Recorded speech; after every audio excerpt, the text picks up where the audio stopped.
The Little Governess, a short story by Katherine Mansfield. Oh dear, how she wished that it wasn't night time. She'd have much rather travelled by day. Much, much rather. But the lady at the governess bureau had said, "You had better take an evening boat, and then if you get into a compartment for ladies only in the train, you will be far safer than sleeping in a foreign hotel. Don't go out of the carriage, don't walk about the corridors, and be sure to lock the lavatory door if you go there." The train arrives at Munich at 8 o'clock, and Frau Arnholt says that the Hotel Grunewald is only 1 minute away. A porter can take you there. She will arrive at 6 the same evening, so you will have a nice quiet day to rest after the journey and rub up your German. And when you want anything to eat, I would advise you to pop into the nearest baker's and get a bun and some coffee. You haven't been abroad before, have you? No. Well, I always tell my girls that it's better to mistrust people at first rather than trust them, and it's safer to suspect people of evil intentions rather than good ones. It sounds rather hard, but we've got to be women of the world, haven't we? It had been nice in the ladies' cabin. The stewardess was so kind and changed her money for her and tucked up her feet. She lay on one of the hard, pink-sprigged couches and watched the other passengers, friendly and natural, pinning their hats to the bolsters, taking off their boots and skirts, opening dressing cases and arranging mysterious, rustling little packages, tying their heads up in veils before lying down. Thud, thud, thud, went the steady screw of the steamer. The stewardess pulled a green shade over the light and sat down by the stove, her skirt turned back over her knees, a long piece of knitting on her lap. On a shelf above her head, there was a water bottle with a tight bunch of flowers stuck in it. "I like travelling very much," thought the little governess. She smiled and yielded to the warm rocking. But when the boat stopped and she went up on deck, her dress basket in one hand, her rug and umbrella in the other, a cold, strange wind flew under her hat. She looked up at the masts and spars of the ship black against a green, glittering sky and down to the dark landing stage where strange, muffled figures lounged, waiting. She moved forward with the sleepy flock, all knowing where to go to and what to do except her, and she felt afraid. Just a little, just enough to wish, oh, to wish that it was daytime and that one of those women who had smiled at her in the glass when they both did their hair in the ladies' cabin was somewhere near now. "Tickets, please. Show your tickets. Have your tickets ready." She went down the gangway, balancing herself carefully on her heels.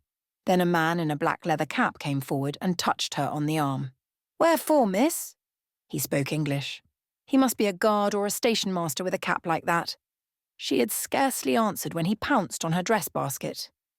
"This way," he shouted in a rude, determined voice, and elbowing his way, he strode past the people. "But I don't want a porter." What a horrible man. "I don't want a porter. I want to carry it myself."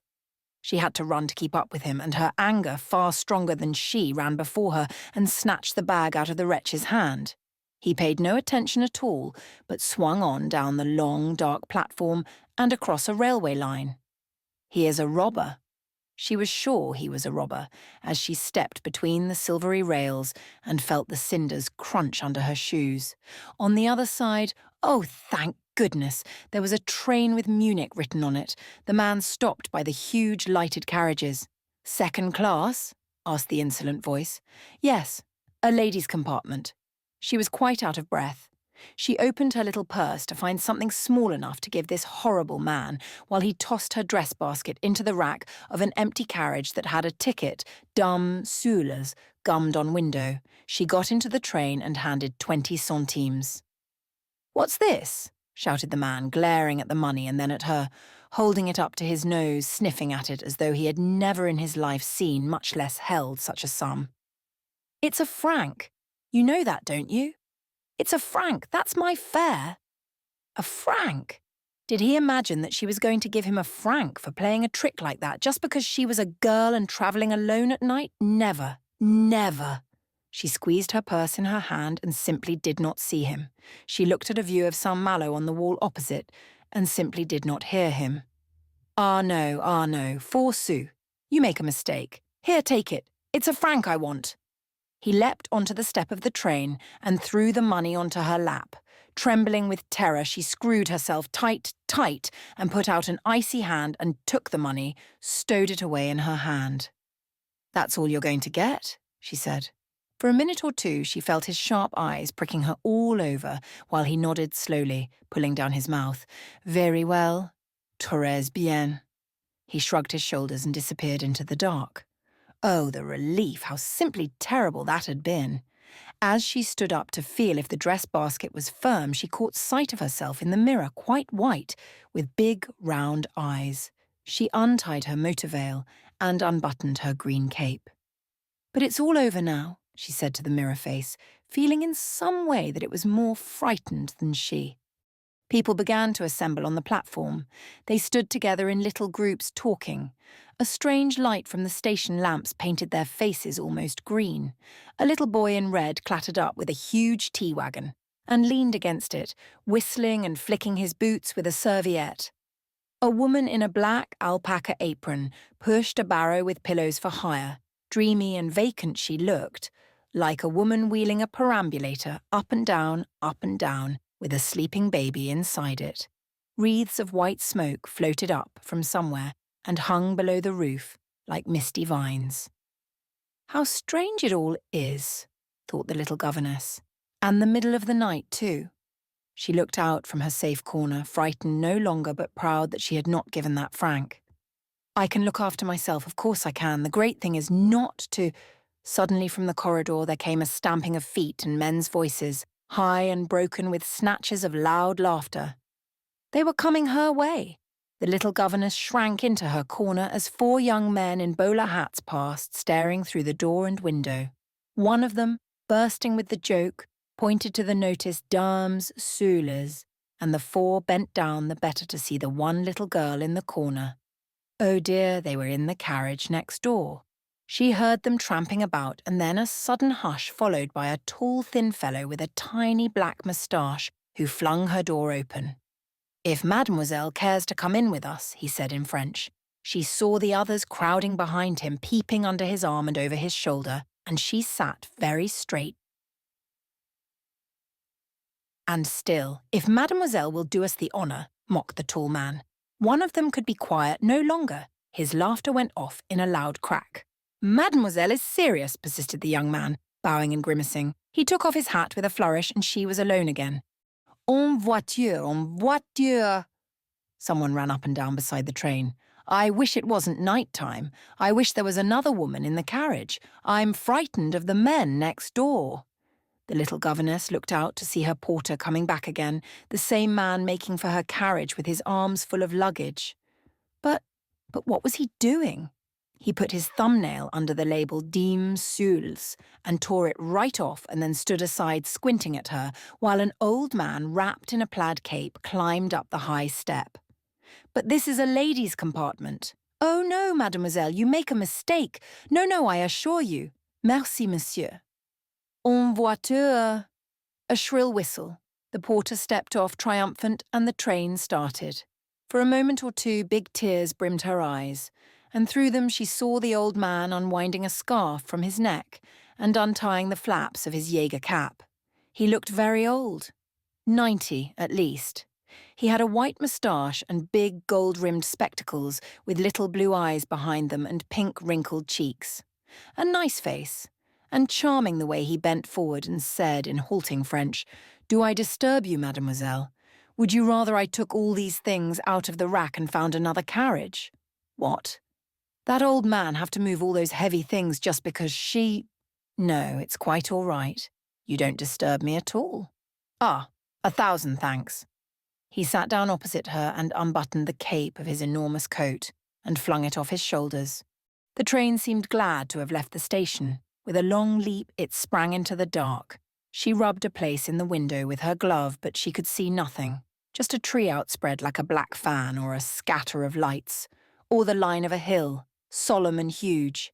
In the carriage next door, the young men started singing, Un, deux, trois.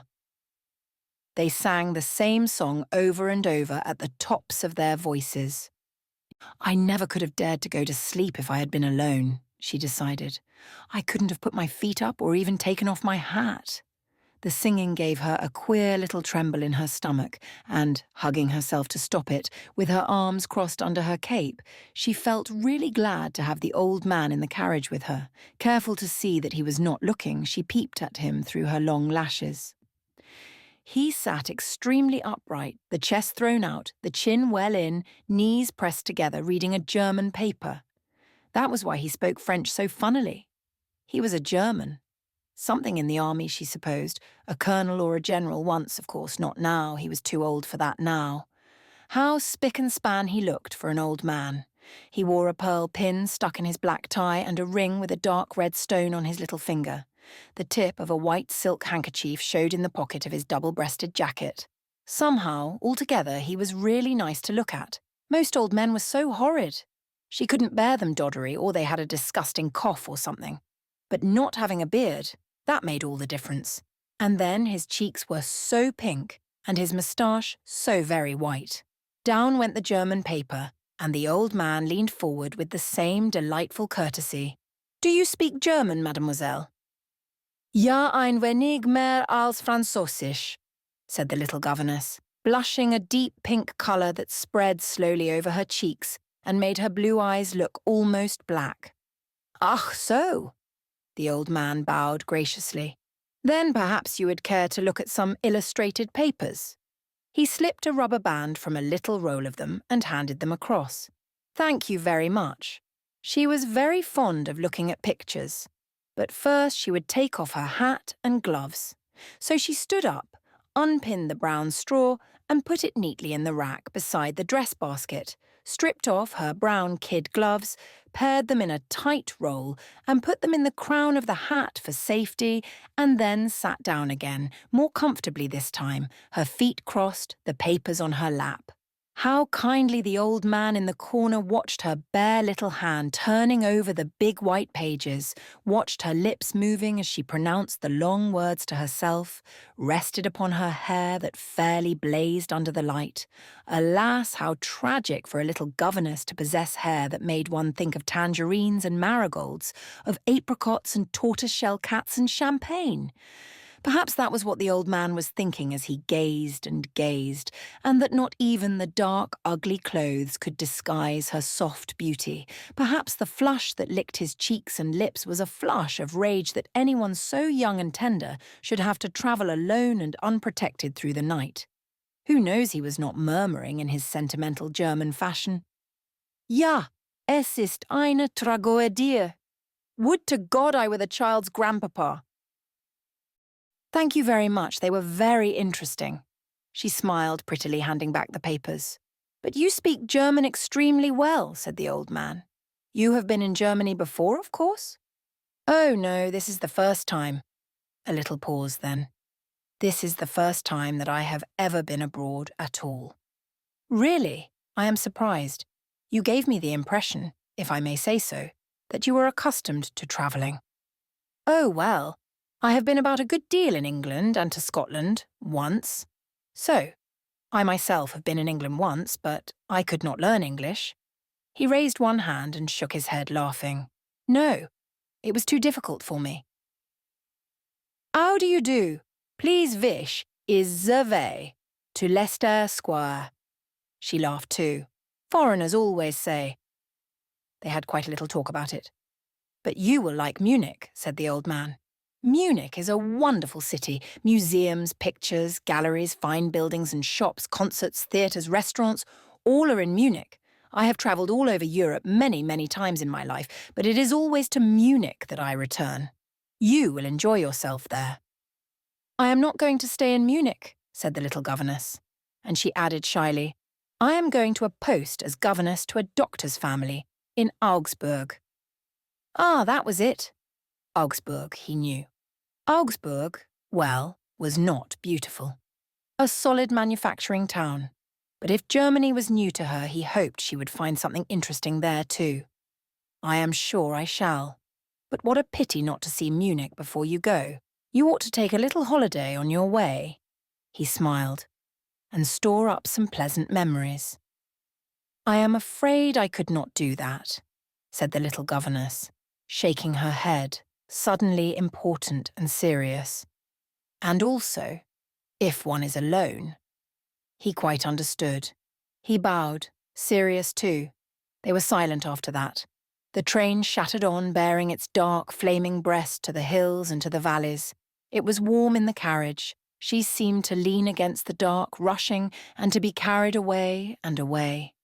Little sounds made themselves heard. Steps in the corridor, doors opening and shutting, a murmur of voices, whistling. Then the window was pricked with long needles of rain. But it did not matter. It was outside. And she had her umbrella. She pouted, sighed, opened and shut her hands once, and fell fast asleep. "Pardon? Pardon?" The sliding back of the carriage door woke her with a start. What had happened? Someone had come in and gone out again. The old man sat in his corner, more upright than ever, his hands in the pockets of his coat, frowning heavily. "Ha ha ha!" came from the carriage next door. Still half asleep, she put her hands to her hair to make sure it wasn't a dream. "Disgraceful," muttered the old man more to himself than to her. "Common vulgar fellows, I'm afraid they disturbed you, gracious Fräulein, blundering in here like that." "No, not really." She was just going to wake up and she took out silver watch to look at the time. 4:30. A cold blue light filled the window panes. Now when she rubbed a place she could see bright patches of fields, a clump of white houses like mushrooms, a road like a picture with poplar trees on either side, a thread of river. How pretty it was. How pretty and how different. Even those pink clouds in the sky looked foreign. It was cold, but she pretended that it was far colder and rubbed her hands together and shivered, pulling at the collar of her coat because she was so happy. The train began to slow down. The engine gave a long, shrill whistle. They were coming to a town. Taller houses, pink and yellow, glided by, fast asleep behind their green eyelids, and guarded by the poplar trees that quivered in the blue air as if on tiptoe, listening. In one house, a woman opened the shutters, flung a red and white mattress across the window frame, and stood staring at the train. A pale woman, with black hair and a white woolen shawl over her shoulders. More women appeared at the doors and at the windows of the sleeping houses. There came a flock of sheep. The shepherd wore a blue blouse and pointed wooden shoes. Look what flowers! And by the railway station too. Standard roses like bridesmaids' bouquets, white geraniums, waxy pink ones that you would never see out of a greenhouse at home. Slower and slower. A man with a watering can was spraying the platform. "Ah!" Somebody came running and waving his arms. A huge fat woman waddled through the glass doors of the station with a tray of strawberries. Oh, she was thirsty! She was very thirsty! "Ah, ah, ah, ah!" The same somebody ran back again. The train stopped. The old man pulled his coat round him and got up, smiling at her. He murmured something she didn't quite catch, but she smiled back at him as he left the carriage.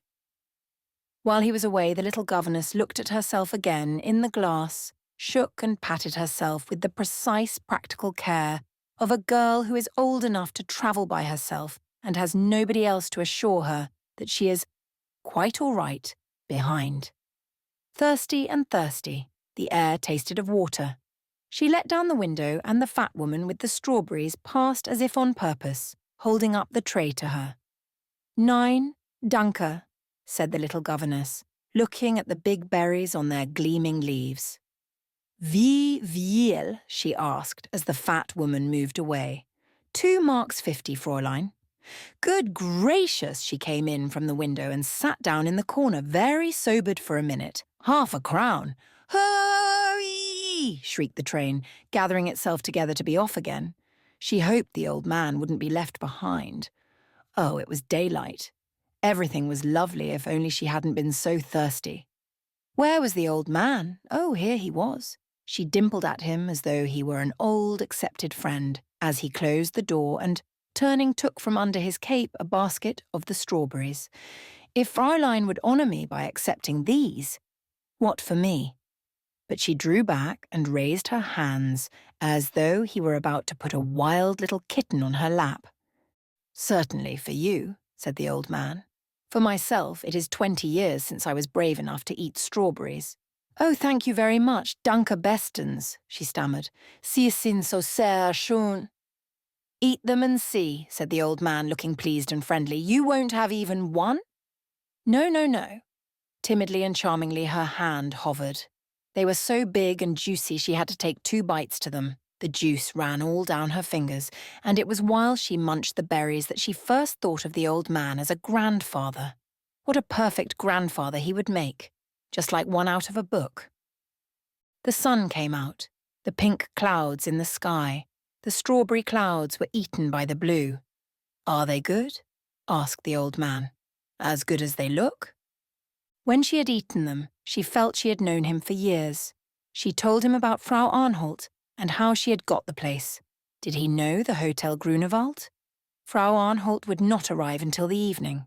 He listened until he knew as much about the affair as she did, until he said, not looking at her, but smoothing the palms of his brown suede gloves together, "I wonder if you would let me show you a little of Munich today."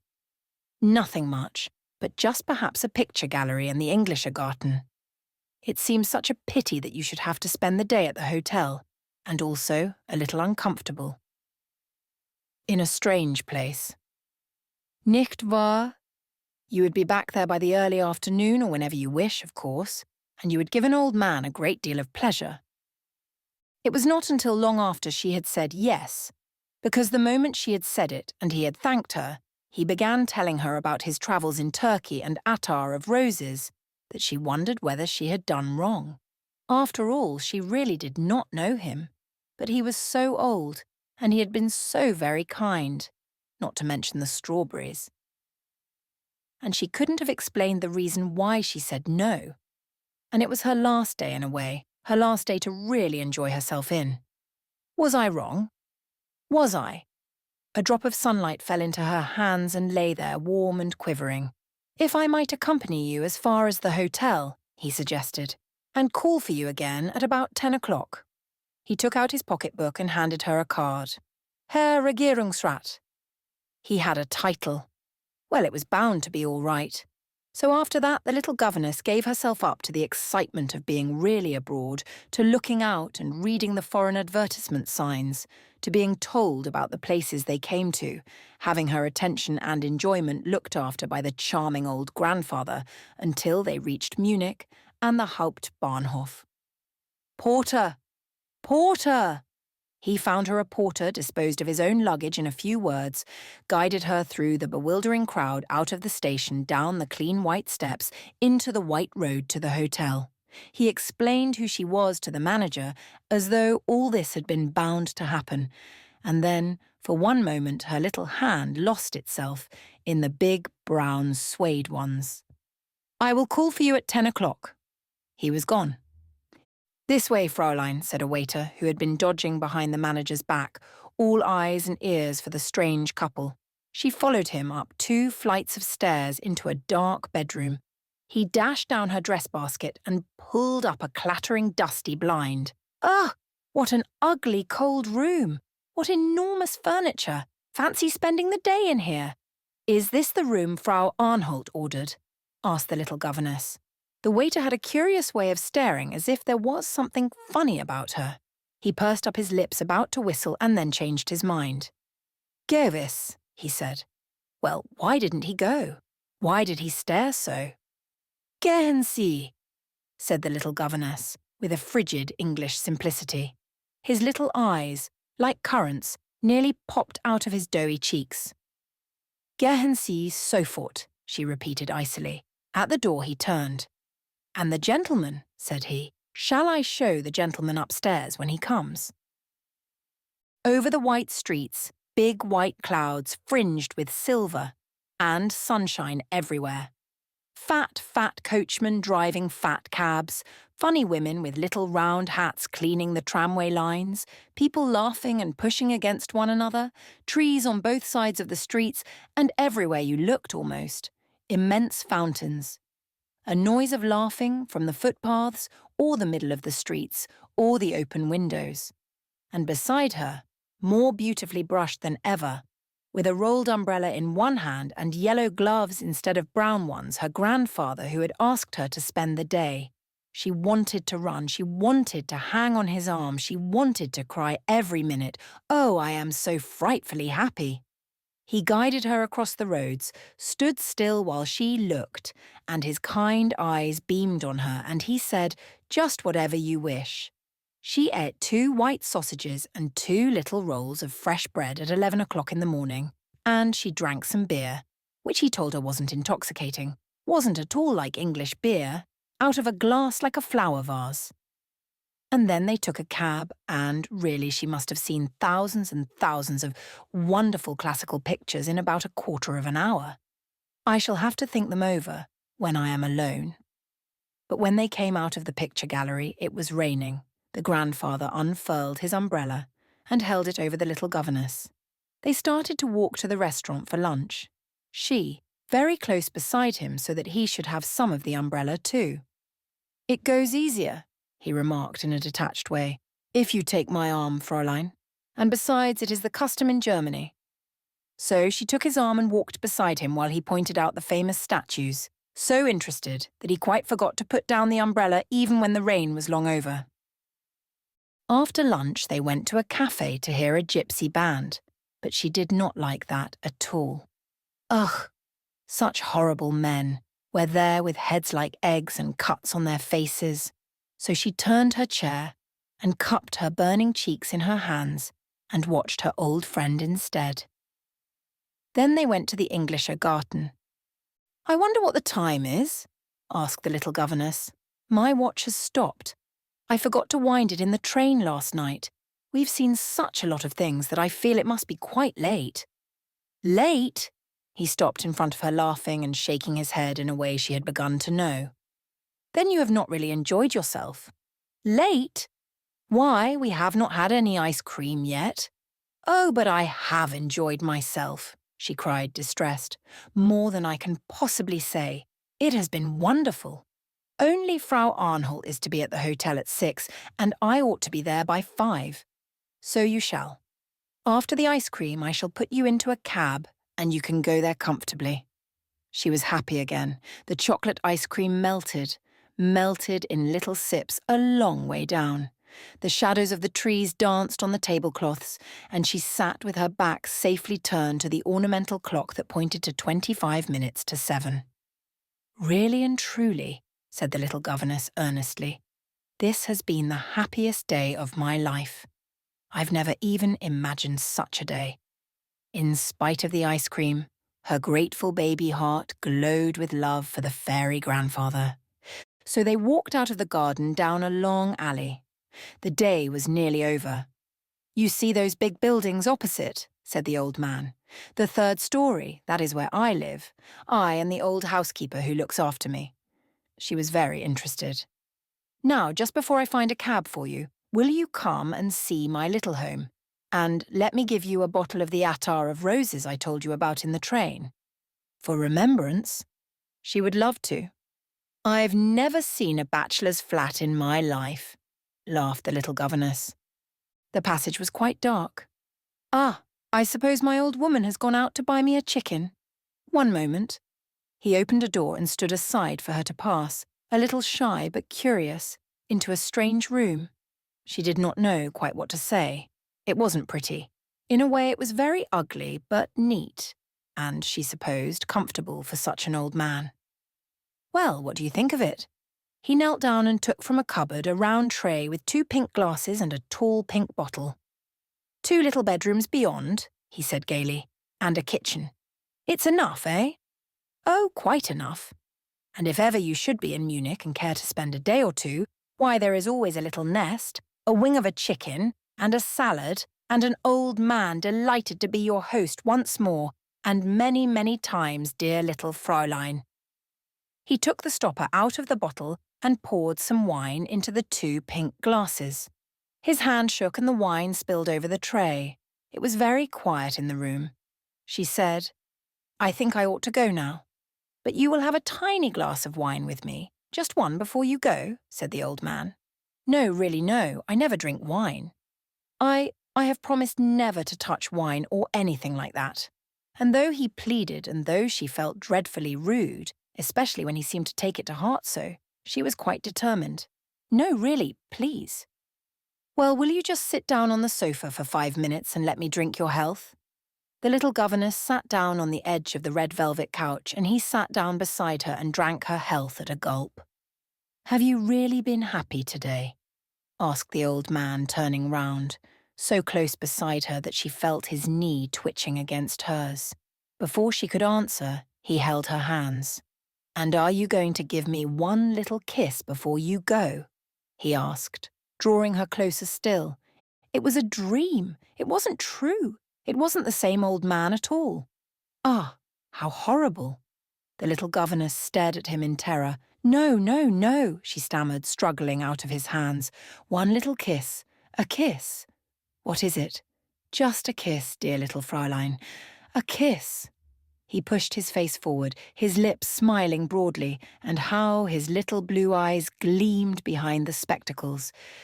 "Never, never, how can you?" She sprang up, but he was too quick and he held her against the wall, pressed against her his hard old body and his twitching knee, and though she shook her head from side to side, distracted, kissed her on the mouth. On the mouth, where not a soul who wasn't a near relation had ever kissed her before. She ran down the street until she found a broad road with tram lines and a policeman standing in the middle like a clockwork doll. "I want to get a tram to the Hauptbahnhof," sobbed the little governess. "Fräulein?" She wrung her hands at him. "The Hauptbahnhof, there's one now." And while he watched, very much surprised, the little girl with her hat on one side, crying without a handkerchief, sprang onto the tram. Not seeing the conductor's eyebrows, nor hearing the hochwohlgebildete Dame talking her over with a scandalized friend, she rocked herself and cried out loud and said, "Ah, ah," pressing her hands to her mouth. "She has been to the dentist," shrilled a fat old woman, too stupid to be uncharitable. "Na, sagen Sie mal, what toothache. The child hasn't one left in her mouth." While the tram swung and jangled through a world full of old men with twitching knees. When the little governess reached the hall of the Hotel Grunewald, the same waiter who had come into her room in the morning was standing by table, polishing a tray of glasses. The sight of the little governess seemed to fill him out with some inexplicable, important content. He was ready for her question. His answer came pat and suave. "Yes, Fräulein, the lady has been here. I told her that you had arrived and gone out again immediately with a gentleman. She asked me when you were coming back again, but of course I could not say. And then she went to the manager." He took up a glass from the table, held it up to the light, looked at it with one eye closed, and started polishing it with a corner of his apron. "Pardon, Fräulein?" "Ach, no, Fräulein." The manager could tell her nothing. Nothing. He shook his head and smiled at the brilliant glass. "Where is the lady now?" asked the little governess, shuddering so violently that she had to hold her handkerchief up to her mouth. "How should I know?" cried the waiter, and as he swooped past her to pounce upon a new arrival, his heart beat so hard against his ribs that he nearly chuckled aloud. That's it, he thought. "That will show her." And as he swung the new arrival's box onto his shoulders, whoop, ew, as though he were a giant and the box a feather, he minced over again the little governess's words. Gehen Sie, sofort shall I, he shouted to himself.